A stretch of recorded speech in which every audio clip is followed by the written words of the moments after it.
This episode is about the number 21 team on the Juggernaut Index, the Cincinnati Bengals. Back in 2007, when Kenny Watson led Cincinnati in rushing and Rudy Johnson was stumbling along at 2.9 yards per carry, you would have never believed that the Bengals could possibly become a dominant running team by 2010. And why would they even attempt the transformation? They had Carson Palmer at quarterback, a player who averaged 28.7 touchdown passes over the prior 3 seasons.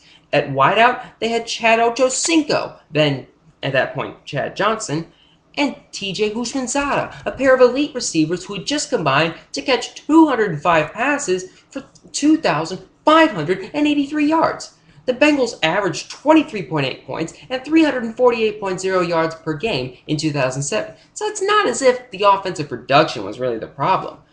And of course, if we would have told you 3 years ago that Cedric Benson would be the man to eventually lead Cincinnati's dominant running game, you would have fired us on the spot. Benson was coming off of a lifeless, miserable season in which he averaged 3.4 yards per carry and routinely hit the turf on first contact. He was the opposite of explosive. And during the subsequent offseason, he was twice arrested for operating vehicles while intoxicated, on land and at sea. Many of us would have paid good money to never again own him in fantasy. But here we are. It's 2010, Houshmandzadeh is long gone, Palmer has been dogged by questions about his arm strength, and the Bengals are now a Benson-dependent running team. And this approach works beautifully. Last season, Cincinnati ranked 9th in the NFL in rushing yards with 128.5 and 4th in attempts with 31.6, while putting the ball in the air just 29.8 times per game. Benson was decisive, bruising, and occasionally elusive. He established new career highs in everything we care about.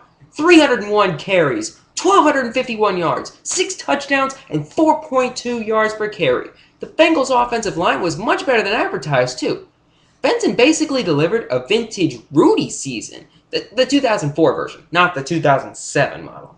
And the coaching staff gave him all the work he could handle. He had at least 29 carries in 5 of his 13 games, including a season-high 37 in the Week 7 rout of his former team, the Chicago Bears. Cincinnati's run-first approach wasn't simply a one-year gimmick either. The Bengals finished atop the AFC North standings last season, thanks largely to the stellar ground game and outstanding defense. The formula isn't likely to change in 2010, not while it's effective. Benson placed 16th in the latest Yahoo composite running back ranks, but we're a bit more pessimistic than early drafters. Cedric's current mock draft central ADP is 18.7. The projected lack of receptions clearly impacts his value, and of course there's a pending assault charge. We can't rule out a suspension, again, though it doesn't seem likely at the moment. If you're drafting Benson, the appropriate handcuff is second-year back Bernard Scott. Veteran Brian Leonard, former sleeper, led all Bengals backs in receptions in 2009, however, and he's a solid bet to repeat. In standard fantasy formats, Palmer will be drafted only as a high-end backup, not as a starter. None of us ranked him higher than 15th at his position.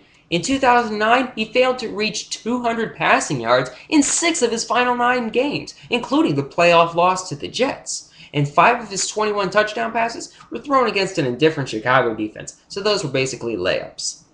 Palmer only appeared in 4 contests in 2008 due to an elbow issue. The bottom line for Carson is that he's now at the controls of an offense that intends to run all day. The Bengals will, of course, have a receiver core that's loaded with familiar names. Ocho had an excellent season in 2009, considering the team context. He led Cincinnati in all meaningful receiving categories, 72 receptions, 1,047 yards, and 9 touchdowns, and finished with more than twice as many yards as the team's second leading receiver. Jets corner Darrelle Revis owned number 85 late last year, true, but he was a dominant corner all season. The Bengals signed Antonio Bryant to a 4-year deal back in March, but concerns persist about his surgically repaired left knee. The team is now actively courting and have now signed 36-year-old Terrell Owens, a player that they worked out with before they agreed to terms with Bryant. And yeah, you could take this as a sign that Antonio may not be fully recovered. Andre Caldwell and rookie Jordan Shipley will battle for scraps in the passing game. The only sure thing in this group of receivers is Ocho. Obviously, if you can get a bargain price on Bryant or T.O., do it. But I'm not likely to reach for these guys ahead of their current ADPs, 99.5 for Bryant and 125.6 for Owens. If Cincinnati signs T.O., and as of this publication being printed, they had an offer on the table, it's reasonable to assume a 50 to 55 catch season. Just don't assume that the once great receiver, now on the wrong side of 30, scratch that, 35, will significantly move the needle for this offense. Jermaine Gresham is the only rookie tight end to crack our top 20, and Palmer raved about him. I don't know if there's anything that any tight end in this league can do that he can't potentially do. Not that he's mastered anything yet, not that he's got everything down, but I don't see a weakness. The sky's the limit for him. God's given him a natural physical tools and ability to do anything in this league. But Carson loves everyone during the offseason. He's a propaganda machine. He'll make a fine fantasy analyst when his playing days are over.